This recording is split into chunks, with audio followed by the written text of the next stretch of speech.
ഈ രീതിയിൽ നമുക്ക് എക്സാംസിന് ക്വസ്റ്റ്യൻ ചോദിക്കാറുണ്ട്. നന്നായിട്ട് പഠിക്കുക. ഇത് സാധാരണ നമ്മുടെ കുട്ടികൾക്കൊക്കെ കൺഫ്യൂഷൻ ഉണ്ടാകുന്ന ഒരു രീതിയാണ് ഈ ഓഡ്സ് റേഷ്യോ. A+C അല്ലെ, A+C ആണ് രോഗമുള്ള ആൾക്കാർ. രോഗം ഇല്ലാത്ത ആൾക്കാരാണെങ്കിലോ അത് B+D. ഇത്രയും ക്ലിയർ ആയല്ലോ.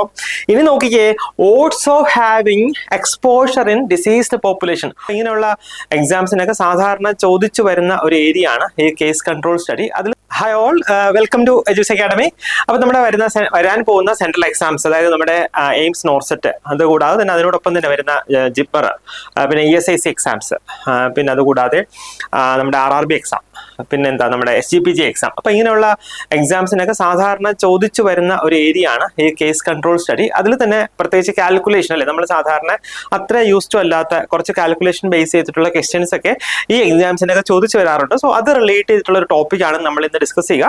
അതായത് നമ്മുടെ കേസ് കൺട്രോൾ സ്റ്റഡി നമ്മൾ സാധാരണ റിസർച്ചിൽ ഇത് കവർ ചെയ്യാറുണ്ട്. അതുകൂടാതെ തന്നെ കമ്മ്യൂണിറ്റിയിൽ എപ്പിഡമിയോളജിയിലാണ് കുറച്ചുകൂടെ വാസ്റ്റ് ആയിട്ട് അല്ലെങ്കിൽ കുറച്ചുകൂടെ സിസ്റ്റമാറ്റിക് ആയിട്ട് നമ്മൾ ഈ ഒരു ഓഡ്സ് റേഷ്യോയുടെ ആസ്പെക്റ്റിൽ നമ്മൾ ഇത് കവർ ചെയ്യുക അല്ലെ. നമുക്കപ്പോൾ ജസ്റ്റ് വളരെ ഇമ്പോർട്ടന്റ് ആയിട്ടുള്ള കുറച്ച് പോയിന്റ്സ് നോക്കിയതിന് ശേഷം നമുക്ക് ഇതിന്റെ കാൽക്കുലേഷനിലേക്ക് പോവാം. ഈ വീഡിയോ നിങ്ങൾ സ്കിപ്പ് ചെയ്യാതെ മുഴുവനായിട്ട് കാണുക, കാരണം ഇത് വളരെ പ്രധാനപ്പെട്ട ഒരു ഏരിയ ആണ്. സാധാരണ ഈ ഏരിയയിൽ നിന്ന് ക്വസ്റ്റ്യൻസ് ചോദിക്കുന്നതാണ്. നമ്മളിപ്പോൾ പഴയ ക്വസ്റ്റ്യൻസ് ഒക്കെ എന്ന് നോക്കുകയാണെങ്കിൽ ഈ ഏരിയയിൽ നിന്ന് ഇതുപോലെ കാൽക്കുലേഷൻ ബേസ് ചെയ്തിട്ടുള്ള ക്വസ്റ്റ്യൻസ് ഒക്കെ നമുക്ക് കാണാനായിട്ട് കഴിയും. സോ അതുകൊണ്ട് തന്നെ ആരും സ്കിപ്പ് ചെയ്യാതെ പൂർണ്ണമായിട്ടും വീഡിയോ കാണുക. അതുകൂടാതെ തന്നെ നമ്മുടെ എജ്യൂസ് അക്കാഡമിയിൽ നോർസെറ്റ് 9 ഫോക്കസ് ചെയ്തിട്ടുള്ള ക്രാഷ് ബാച്ചും അതുകൂടാതെ തന്നെ നോർസെറ്റ് 10 ഫോക്കസ് ചെയ്തിട്ടുള്ള ലോങ് ടേം ബാച്ച് നമുക്ക് അവൈലബിൾ ആണ്. സോ ഇതുപോലുള്ള എയിംസ് പോലെയുള്ള സെൻട്രൽ എക്സാംസ് എഴുതുന്നവർ ഉറപ്പായിട്ട് ഒരു അക്കാഡമിയിൽ ജോയിൻ ചെയ്ത് പഠിക്കണം എന്നുണ്ടെങ്കിൽ ഉറപ്പായിട്ട് നമ്മുടെ അക്കാഡമിയിൽ ജോയിൻ ചെയ്ത് നന്നായിട്ട് പഠിക്കുക. നന്നായിട്ട് എല്ലാവർക്കും എത്രയും പെട്ടെന്ന് ജോലിയൊക്കെ ലഭിക്കട്ടെ കേട്ടോ. അപ്പൊ നമുക്ക് ടൈം കളയാതെ നമുക്ക് ഡിസ്കഷനിലേക്ക് പോവാം. സോ കേസ് കൺട്രോൾ സ്റ്റഡി എന്ന് പറയുമ്പോൾ നമുക്ക് അറിയാം അല്ലെ, ഇത് കേസ് കൺട്രോൾ. സോ ആ രീതിയിൽ അതിനൊന്ന് അപ്രോച്ച് ചെയ്യണം കേട്ടോ. എന്താണ് കേസസ് ഉണ്ട്, കൺട്രോൾ ഉണ്ട്. അപ്പൊ കേസ് എന്ന് പറഞ്ഞാൽ എന്താണ്? എപ്പോഴും നമ്മൾ കേസ് എന്ന് പറയുന്നത് പേഷ്യൻസിനെ ആയിരിക്കും അല്ലെ, അതായത് അസുഖം ഉള്ള വ്യക്തിയാണ് നമ്മൾ കേസ് എന്ന് പറയുക. അതേസമയം കൺട്രോൾ എന്ന് പറഞ്ഞു കഴിഞ്ഞാൽ രോഗം ഇല്ലാത്ത വ്യക്തിയാണ് കേട്ടോ. ഇതിനാണ് നമ്മൾ എന്ത് പറയുക, കേസ് കൺട്രോൾ സ്റ്റഡി എന്ന് പറയുക. അപ്പൊ ഈ ഒരു ബേസിക് ആയിട്ടുള്ള കൺസെപ്റ്റ് നമ്മുടെ മനസ്സിൽ ആദ്യം നമ്മൾ ഓർത്ത് വെക്കുക. കേസ് കൺട്രോൾ സ്റ്റഡി എന്ന് പറയുമ്പോൾ ആദ്യം കേസ് ആണ്, അതായത് പേഷ്യൻസ് ആണ്. രോഗം ഉള്ള ആൾക്കാരെയാണ് നമ്മൾ കേസസ് എന്ന് പറയുക. രോഗം ഇല്ലാത്ത ആൾക്കാർ നമ്മൾ കൺട്രോൾ എന്ന് പറയാറുണ്ട്. സോ നോക്കിക്കേ, ഇതൊരു ടൈപ്പ് ഓഫ് റിട്രോസ്പെക്റ്റീവ് സ്റ്റഡിയാണ്. എന്താണ് റിട്രോസ്പെക്റ്റീവ് സ്റ്റഡി എന്ന് പറയുക? റിട്രോ എന്ന് പറഞ്ഞാൽ ബാക്ക്വേർഡ്സ് അല്ലെ. റിട്രോ എന്ന് പറഞ്ഞാൽ ബാക്ക്വേർഡ്സ് ആണ്. സ്പെക്റ്റീവ് അല്ലെങ്കിൽ സ്പെക്കുലേഷൻ എന്ന് പറഞ്ഞാൽ ലുക്കിംഗ് ആണ്, അതായത് ബാക്കിലേക്ക് നോക്കുന്ന സ്റ്റഡിയാണ് നമ്മൾ എന്ത് പറയുക, റിട്രോസ്പെക്റ്റീവ് സ്റ്റഡി എന്ന് പറയുക. ബാക്കിലേക്ക് നോക്കുക എന്ന് പറഞ്ഞാൽ എന്താണ്? ഈ കാണുന്ന പോലെ തന്നെ ഫ്രം ഇഫക്ട് ടു കോസ്. അതായത് ഈ എന്താ, ഇപ്പം ഒരു സാധാരണ നമ്മൾ റിസ്ക് ഫാക്ടേഴ്സ് വെച്ചിട്ടാണല്ലോ പറയുക. അതായത് ഏതെങ്കിലും ഒരു റിസ്ക് ഫാക്ടർ കാരണം ഒരു അസുഖം ഉണ്ടായിട്ടുണ്ടാവും അല്ലെ. സോ ആ അസുഖം ഓൾറെഡി പേഷ്യന്റ് ആ രോഗം ഡയഗ്നോസ് ചെയ്തിട്ടുണ്ടാവും. അതിനാണ് നമ്മൾ ഇഫക്റ്റ് എന്ന് പറയുക. സോ ഈ ഇഫക്റ്റിൽ നിന്ന് എന്താണ് കോസിലേക്ക് നമ്മൾ ബാക്ക്വേർഡ് പോകുന്ന സ്റ്റഡി ആയതുകൊണ്ടാണ് ഇതിന് എന്ത് പറയുക, ഇതിന് നമ്മൾ റിട്രോസ്പെക്റ്റീവ് സ്റ്റഡി അല്ലെ, ഇതിന് നമ്മൾ റിട്രോസ്പെക്റ്റീവ് സ്റ്റഡി എന്ന് പറയുക.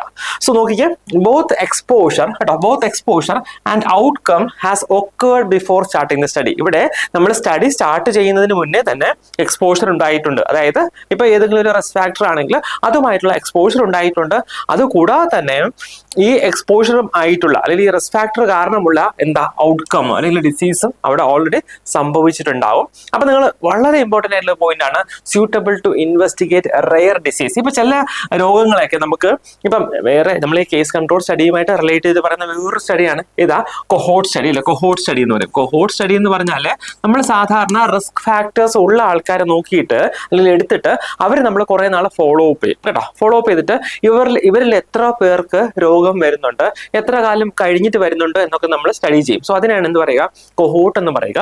സോ അതുമായിട്ട് റിലേറ്റ് ചെയ്യുമ്പോൾ കുറച്ചുകൂടെ ഈസി ആയിട്ട് നമുക്ക് സ്റ്റഡി ചെയ്യാൻ കഴിയുന്ന ഒരു മെത്തഡോളജി ആണ് അല്ലെങ്കിൽ ഒരു ഡിസൈൻ ആണ് ഈ കേസ് കൺട്രോൾ സ്റ്റഡി എന്ന് പറയുക കേട്ടോ. അപ്പൊ നോക്കിയേ, ഈ കേസ് കൺട്രോൾ സ്റ്റഡി എന്തുകൊണ്ടാണ് ഇത് സ്യൂട്ടബിൾ ആകുന്നത്? റെയർ ഡിസീസിന് കൊഹോർട്ട് നമ്മൾ എടുത്തു കഴിഞ്ഞാൽ കുറെ നാൾ കഴിഞ്ഞിട്ടായിരിക്കും നമുക്ക് ആ ഡിസീസിന്റെ ഔട്ട്കം അല്ലെങ്കിൽ ആ ഡിസീസ് വന്ന് ചേരുക അല്ലെ. അതുകൊണ്ട് തന്നെയാണ് നമുക്ക് കേസ് കൺട്രോൾ സ്റ്റഡി പ്രത്യേകിച്ച് റെയർ ഡിസീസ് ഒക്കെ സ്റ്റഡി ചെയ്യാനായിട്ട് സ്യൂട്ടബിൾ ആണ് അല്ലെങ്കിൽ ഇഫക്റ്റീവ് ആണെന്ന് നമുക്ക് പറയാനുള്ള കാരണം. ഓക്കെ, ഇനി അടുത്ത ഇതാണ് നമ്മുടെ ഇന്നത്തെ നമ്മുടെ ഡിസ്കഷൻ ആധാരമായിട്ടുള്ള പോയിന്റ് കേട്ടോ.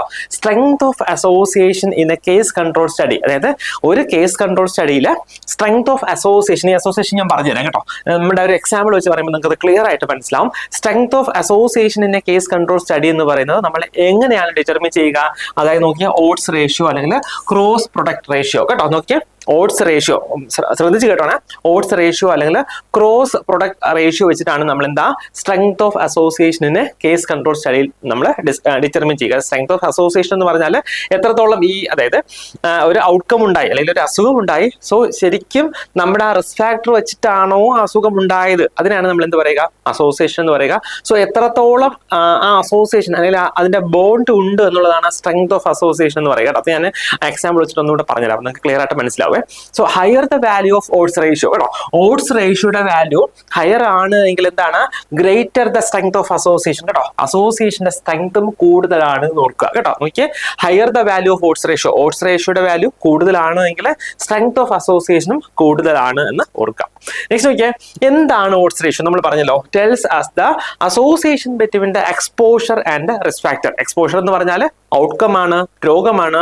സോ ഈ റിസ്ക് ഫാക്ടറും എക്സ്പോഷറും ഔട്ട്കമും തമ്മിലുള്ള അസോസിയേഷനെ നമ്മളോട് പറയുന്നതാണ് ഈ ഓട്സ് റേഷ്യോ ചെയ്യുന്നത്. നോക്കിക്കേ, അപ്പം ഞാൻ പറഞ്ഞല്ലോ രണ്ട് കാര്യങ്ങളാണ് ഇവിടെ വരിക, അതായത് എക്സ്പോഷർ, നോൺ എക്സ്പോഷർ, അതുപോലെ ഡിസീസ്, നോ ഡിസീസ്. നോക്കിക്കേ, അതായത് എക്സ്പോഷർ ഉണ്ടായതിൽ എത്ര പേർക്ക് രോഗം വന്നിട്ടുണ്ട്, എക്സ്പോഷർ ഉണ്ടായതിൽ എത്ര പേർക്ക് രോഗം വന്നിട്ടില്ല. ഇപ്പൊ നമ്മൾ എപ്പോഴും പറയാറുണ്ട് അല്ലെ, സ്മോക്കിംഗ് കോസസ് ലങ് ക്യാൻസർ അല്ലെ, എപ്പോഴും നമ്മൾ പറയാറുണ്ട്. സ്മോക്കിംഗ് എന്താണ്, നമ്മുടെ ആ ഒരു പരസ്യമൊക്കെ നിങ്ങൾ ഓർക്കുന്നുണ്ടാവില്ലേ, ശ്വാസകോശം സ്പോഞ്ച് പോലെയാണ്, അങ്ങനെ ഉള്ള പരസ്യമൊക്കെ നിങ്ങൾ കേൾക്കുന്നുണ്ടാവല്ലോ. സോ അതുമായിട്ട് റിലേറ്റ് ചെയ്തിട്ട് നമ്മൾ പറയുന്ന കാര്യമാണ് എന്താണ്, സ്മോക്കിംഗ് കോസസ് ലങ് ക്യാൻസർ അല്ലെ, സ്മോക്ക് ചെയ്താൽ ലങ് ക്യാൻസർ ഉണ്ടാകും. അപ്പൊ നിങ്ങൾ ചോദിക്കും, സ്മോക്ക് ചെയ്യുന്ന എല്ലാവർക്കും ലങ് ക്യാൻസർ ഉണ്ടാകുമെന്ന് ചോദിക്കും അല്ലെ. സോ അതാണ് നമ്മളിവിടെ പറയുക. ഇവിടെ നോക്കിയേ, എക്സ്പോഷർ എന്ന് പറഞ്ഞാൽ എന്താണ്, സ്മോക്കിംഗ് ആണ് എക്സ്പോഷർ, ഡിസീസ് എന്താണ്, ലങ് ക്യാൻസർ ആണ്. അപ്പൊ നിങ്ങൾ പറയുന്നത് പോലെ തന്നെ നോക്കിയേ, ഈ സ്മോക്ക് ചെയ്യുന്ന എല്ലാവർക്കും അസുഖം ഉണ്ടാവില്ല.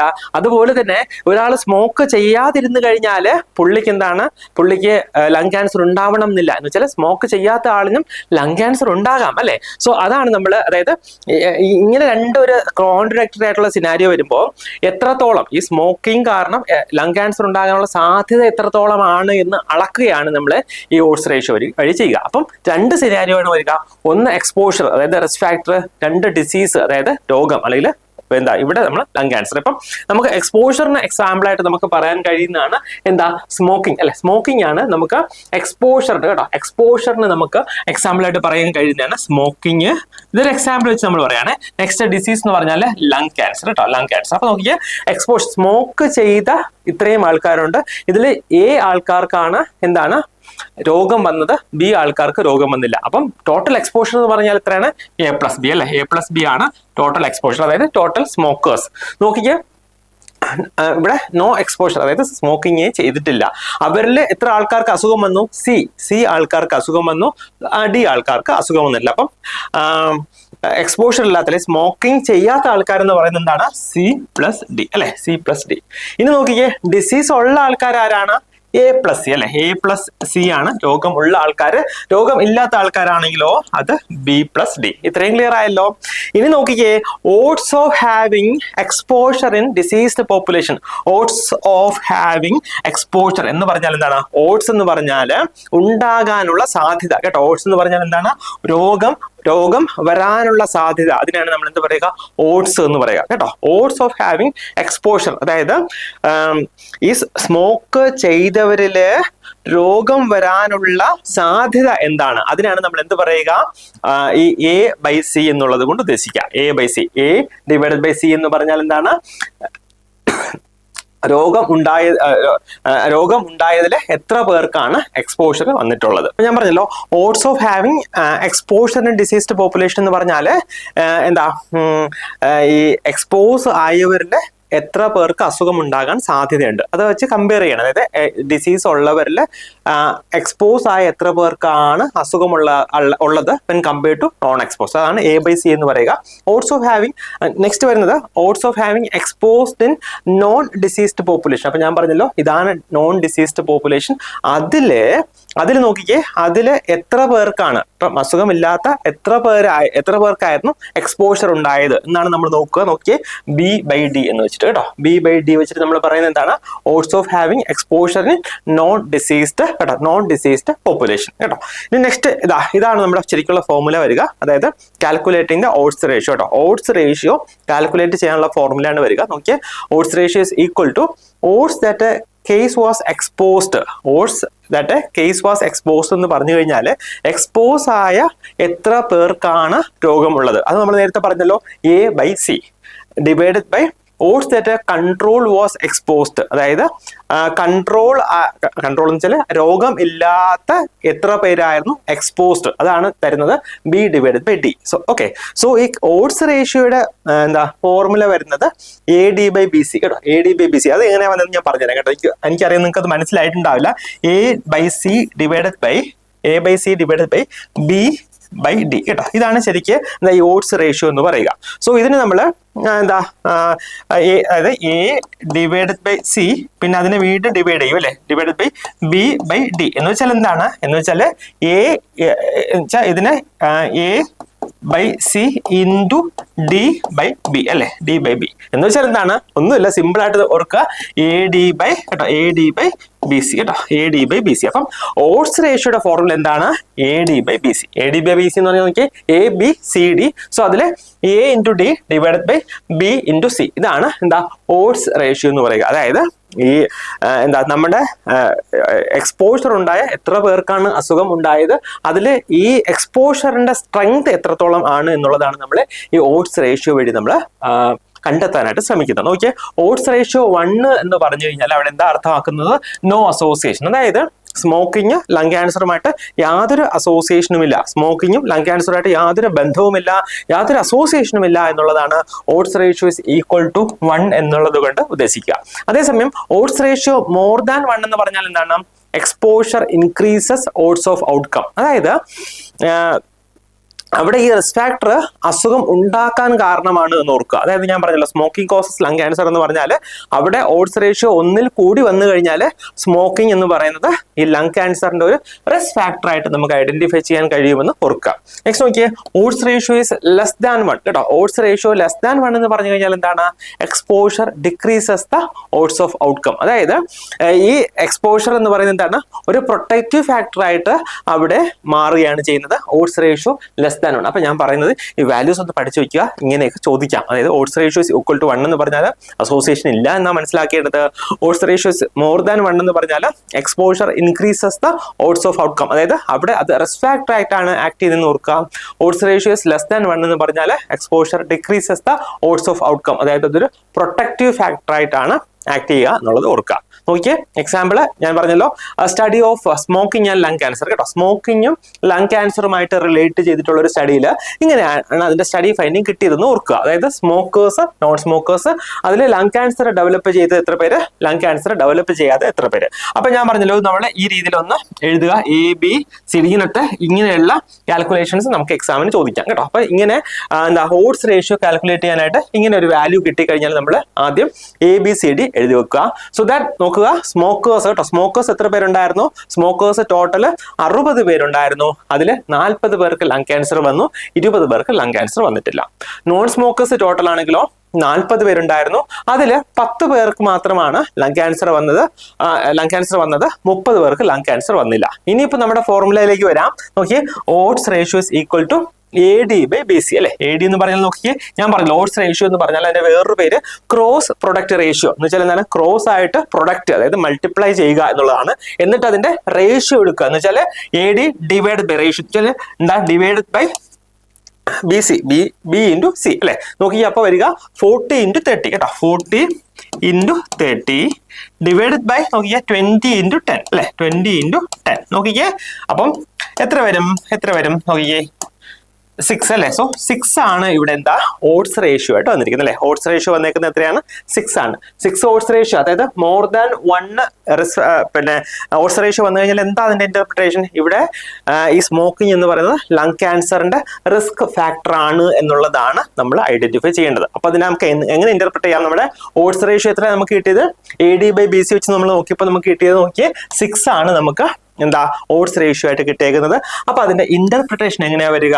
സ്മോക്കേഴ്സ് ഹാവ് 6 times കേട്ടോ, 6 times the odds of developing lung cancer when compared to non smokers. അതായത് ഈ സ്മോക്കേഴ്സിനെയും നോൺ സ്മോക്കേഴ്സിനെയും കമ്പയർ ചെയ്യുമ്പോൾ സ്മോക്കേഴ്സിന് ലങ് ക്യാൻസർ ഉണ്ടാകാനായിട്ട് 6 മടങ്ങ് കേട്ടോ, 6x എന്നൊക്കെ നമ്മൾ പറയാറുണ്ട് അല്ലേ, 6 മടങ്ങ് സാധ്യത കൂടുതലാണ് നോൺ സ്മോക്കേഴ്സിനെക്കാളും കേട്ടോ. അപ്പൊ ഇതാണ് എന്താ ഓട്സ് റേഷ്യോ. അപ്പൊ നമുക്ക് ഞാൻ ഒരു കാര്യം കൂടെ പറഞ്ഞു തരട്ടെ. നിങ്ങൾക്ക് സാധാരണ തെറ്റിപ്പോകാനുള്ള സാധ്യതയുള്ള 1-2 ഏരിയാസ് ഇവിടെ ഉണ്ട് കേട്ടോ. നോക്കിയേ, അതായത് ഞാൻ പറഞ്ഞല്ലോ ഈ ഓട്സ് റേഷ്യോ എന്ന് പറയുമ്പോൾ നിങ്ങൾ ഇങ്ങനെ ഓർക്കുക, ഇതൊരു ക്രോസ് പ്രൊഡക്റ്റ് റേഷ്യോ ആണെന്ന് ഓർക്കുക കേട്ടോ. ക്രോസ് പ്രൊഡക്റ്റ് റേഷ്യോ, അതായത് നോക്കിയേ, ക്രോസ് ആയിട്ട് നമ്മൾ പ്രൊഡക്റ്റ് എടുക്കുന്നുണ്ട്, മൾട്ടിപ്ലൈ ചെയ്യുന്നുണ്ട്, എന്നിട്ട് അതിന്റെ റേഷ്യോ എടുക്കുന്നുണ്ട്, പിന്നെയും ക്രോസ് ആയിട്ട് മൾട്ടിപ്ലൈ ചെയ്തിട്ട് അതിന്റെ റേഷ്യോ എടുക്കുന്നുണ്ട്. അപ്പം നിങ്ങളൊക്കെ പഠിച്ചിട്ട് പോവേ, AD/BC എന്നൊക്കെ നിങ്ങൾ പഠിച്ചിട്ട് പോവേ. പക്ഷേ എക്സാം ഹോളിൽ പോകുമ്പോൾ നമുക്ക് ആകെ ഒരു സ്ട്രെസ്സും ടെൻഷനൊക്കെ ഉണ്ടാവും അല്ലേ. അപ്പൊ നമ്മൾ ഓർക്കും ABCD ആണ്, ABCD നമ്മൾ എഴുതണം, AD/BC അത് നമ്മൾ അതും അറിയാം. പക്ഷേ ABCD എവിടെ എഴുതേണ്ടത് നമ്മൾ മറന്നുപോകും. അപ്പൊ അതുകൊണ്ടാണ് ഞാൻ നിങ്ങളെ പ്രയോറായിട്ടൊന്ന് ഓർപ്പിക്കുന്നത്. നോക്കിയേ, ഇവിടെ ABCD ഇങ്ങനെ വേണം എഴുതാൻ കേട്ടോ, ഇങ്ങനെ വേണം എഴുതാൻ. പക്ഷെ അത് മാത്രം ഓർത്താൽ പോരാ, ആദ്യം സ്മോക്കേഴ്സ് പിന്നെ നോൺ സ്മോക്കേഴ്സ്, ആദ്യം ലങ് ക്യാൻസർ പിന്നെ നോ ലങ് ക്യാൻസർ, അങ്ങനെ ഓർത്തോണേ. അതായത് ഇവിടെ എന്താണ്, ഇവിടെ ഇറ്റിയോളജിയിൽ റിസ്ക് ഫാക്ടേഴ്സ് ആണ് ഇവിടെ വരിക. ആദ്യം റിസ്ക് ഫാക്ടർ ആണ് വരിക, പിന്നെ റിസ്ക് ഫാക്ടർ ഇല്ലാത്ത കാര്യമാണ് വരിക. ഇവിടെ എന്താണ്, ആദ്യം രോഗം ആണ് വരിക, പിന്നെ രോഗം ഇല്ലാത്ത അവസ്ഥയാണ് വരിക. എന്നിട്ട് വേണം, അങ്ങനെ നമ്മൾ മനസ്സിൽ കണക്ക് കൂട്ടിയിട്ട് വേണം ഈ ABCD എഴുതുക. ഇങ്ങനെയുള്ള ക്വസ്റ്റ്യൻസ് വന്നു കഴിഞ്ഞാൽ നമുക്കറിയാലോ, കറക്റ്റ് ആയിട്ടുള്ള ഉത്തരം കിട്ടിക്കഴിഞ്ഞാൽ സ്ട്രൈറ്റ് അവേ നമുക്ക് മാർക്ക് കിട്ടുന്ന സംഗതിയാണ്. അതുകൊണ്ട് നന്നായിട്ട് പഠിച്ചിട്ട് പോവുക കേട്ടോ. അപ്പം ഈ രീതിയിലാണ് നമുക്ക് സാധാരണ നമ്മുടെ സ്റ്റുഡൻസിന് മിസ്റ്റേക്ക് ഉണ്ടാകുന്നത്. അപ്പൊ ഇതൊന്ന് ഓർത്തിരിക്കുക. ഓട്സ് റേഷ്യോ എന്ന് പറഞ്ഞാൽ AD/BC എന്നാണ് അതിന്റെ ഫോർമുല വരിക. അത് ഈ രീതിയിൽ നമ്മൾ എഴുതണം. എന്നിട്ട് ഇന്റർപ്രിട്ടേഷൻ എങ്ങനെയാ വരിക? ഞാൻ പറഞ്ഞല്ലോ, 1 വന്നു കഴിഞ്ഞാൽ നോ അസോസിയേഷൻ ആണ്, മോർ ദാൻ 1 വന്നാൽ അവിടെ അസോസിയേഷൻ ഉണ്ട്, ലെസ് ദാൻ 1 എന്ന് പറഞ്ഞാൽ അവിടെ അസോസിയേഷൻ ഇല്ല. എന്ന് വെച്ചാൽ എന്താണ്, അത് പ്രൊട്ടക്റ്റീവ് ഫാക്ടർ ആയിട്ടാണ് ആക്ട് ചെയ്യുക. മോർ ദാൻ 1 വന്നാൽ അവിടെ റിസ്ക് ഫാക്ടർ ആയിട്ട് ആണ് ആക്ട് ചെയ്യുക എന്ന് ഓർക്കുക. സോ ഈ രീതിയിൽ നമുക്ക് എക്സാംസിന് ക്വസ്റ്റ്യൻ ചോദിക്കാറുണ്ട്. നന്നായിട്ട് പഠിക്കുക. ഇത് സാധാരണ നമ്മുടെ കുട്ടികൾക്കൊക്കെ കൺഫ്യൂഷൻ ഉണ്ടാകുന്ന ഒരു രീതിയാണ് ഈ ഓട്സ് റേഷ്യോ. ഇനി നമ്മൾ എന്താ കൊഹോർട്ട് സ്റ്റഡി പഠിക്കുമ്പോഴത്തേക്കും നമ്മൾ അവിടെ അട്രിബ്യൂട്ടബിൾ റിസ്ക് എന്നൊക്കെ പറയും, റിലേറ്റീവ് റിസ്ക്, അട്രിബ്യൂട്ടബിൾ റിസ്ക് എന്നൊക്കെ പറഞ്ഞിട്ട് പഠിക്കാറുണ്ട്. സോ അതും ഇമ്പോർട്ടന്റ് ആണ്. സോ നിങ്ങൾ ഈ എന്താ ഇന്നത്തേക്ക് നമ്മൾ ഇത് പഠിക്കുക, അതായത് ഓട്സ് റേഷ്യോ കേസ് കൺട്രോൾ സ്റ്റഡിയുമായിട്ട് റിലേറ്റ് ചെയ്തിട്ടുള്ളത് പഠിക്കുക. ഇനി 1-2 ക്വസ്റ്റ്യൻസ് ഒക്കെ സ്വന്തമായിട്ടൊന്ന് വർക്ക്ഔട്ട് ചെയ്ത് നോക്കുക കേട്ടോ. കാരണം ഇത് ഇമ്പോർട്ടന്റ് ആയിട്ട് ചോദിക്കാൻ സാധ്യതയുള്ള ഒരു ക്വസ്റ്റ്യൻ ആണ്. നന്നായിട്ട് പഠിക്കുക. എല്ലാവർക്കും ഓൾ ദി ബെസ്റ്റ്.